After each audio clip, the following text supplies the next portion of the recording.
So I've been away for a short holiday and I'm absolutely stuffed. I'm so tired.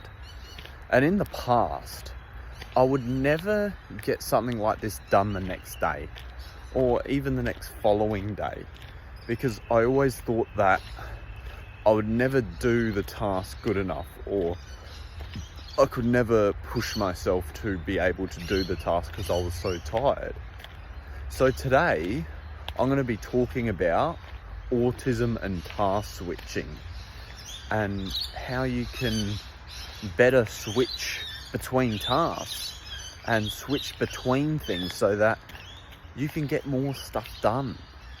So you're not pondering and you're not procrastinating about things. So let's get straight into the video. Get to know me personally with my one-on-one coaching. First call is absolutely free, so check that link out in the description after this video. During my school period and the time I was at high school, I would always be a very, very strong procrastinator. Not in the sense of I didn't want to get it done, but in the sense of I always felt like it was the wrong time to get it done because I didn't feel like it, or I was tired, or I was knackered. And that caused me to, unfortunately, not get homework done or not get my assignments done, and I'd need my mum's help, or my mum would do it so that I didn't fall behind in class. But it took me a long while to learn how to just stop procrastinating and get what I need to get done, because I figured out it was more of a mindset than procrastination, because I was just stopping myself and limiting myself to not want to take another step because I was too scared, or I was too worried that I would do it wrong, or I wouldn't do it the way I should do it. The main reason as to why I would procrastinate and not switch tasks is because I would just make excuses of why I shouldn't do the task and why it shouldn't be done and why I'm too tired to get it done, how I'm feeling, why the task won't be as effective. So then I would never in turn get the task done, and it'd just be lingering over my back for the whole entire day or whole entire week, which is a big problem because then it caused me to overthink and stress and worry. So the reason I wanted to talk about it today was because I just went for a big holiday away fishing. I went on the boat twice and I caught so many fish, but as I said, I was just so tired. So I really didn't want to do this video today, but I know I need to and I should do. And if I procrastinate about it, it's not going to get done. Even though, yeah, I do feel a bit tired at the moment. But at the end of the day, you know that big weight has been let off your back. So in the end, you're always going to feel better if you do the task, because the weight has been offloaded off your back for the rest of the day, instead of hauling around this big weight that might transition into the next day, then the next day. So you don't want to do that. But my main focus here is talking about going from one extreme to the other. So switching between the tasks, switching between, okay, this is my holiday, I had fun, and then bang, straight back to reality, straight back to doing what I need to do.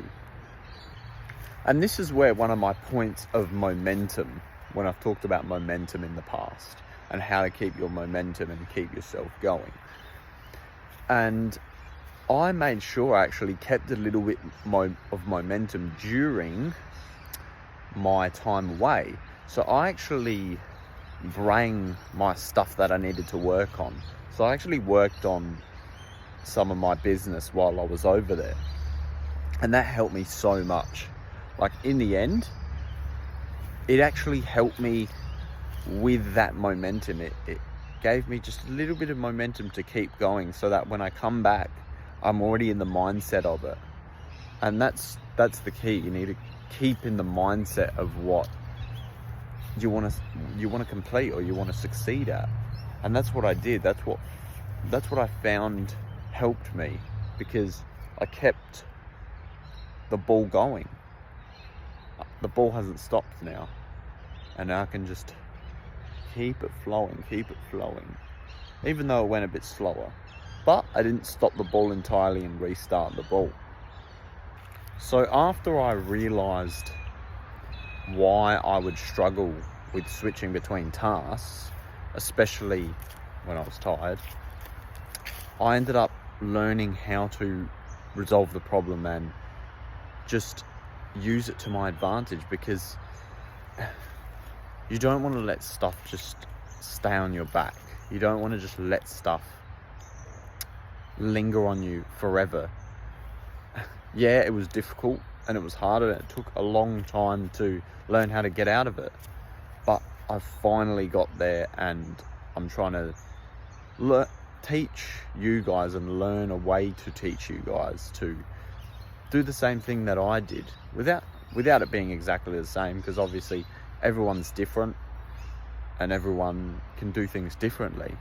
But if you can just get the weight off your back, as I said, you're gonna have better mental health, you're gonna feel better, and you're gonna live better. So how I resolved it for myself, this might not work for you, as I said, but I tried to take the added pressure that I put on myself to make it easier. So for example, just like the weights on your back, so pretend I'm carrying a lot of weight, I would actually add more weight because of the way I was thinking. So I would never ever be able to transition into that next task or next thing the next day, because I would put such a burden on myself, and I wouldn't take the burden off and just let it go and just do what I can. That's the main thing. Doing what you can and not being stressed out to the level of which you do it. Because I'm what's the word? When you want to do something as good as possible, you want to be a correction freak. No, a perfectionist. You want to be a perfectionist. That's me. I'm a perfectionist. So I would actually stress myself out more to make it perfect. But there was just added weight that I didn't need. So what I ended up doing was taking the weight off my back that I didn't need, like being a perfectionist, and that made it so much easier to get started. That made it so much easier to do the difficult task or do the difficult work. So put in the comments your experience and your experiences with this problem and the burdens that you carry and how you think you could resolve it. So I think that's the end of this video. Like and subscribe to watch more educational content about autism and how to be an independent young man on the autism spectrum. Anyway, thank you.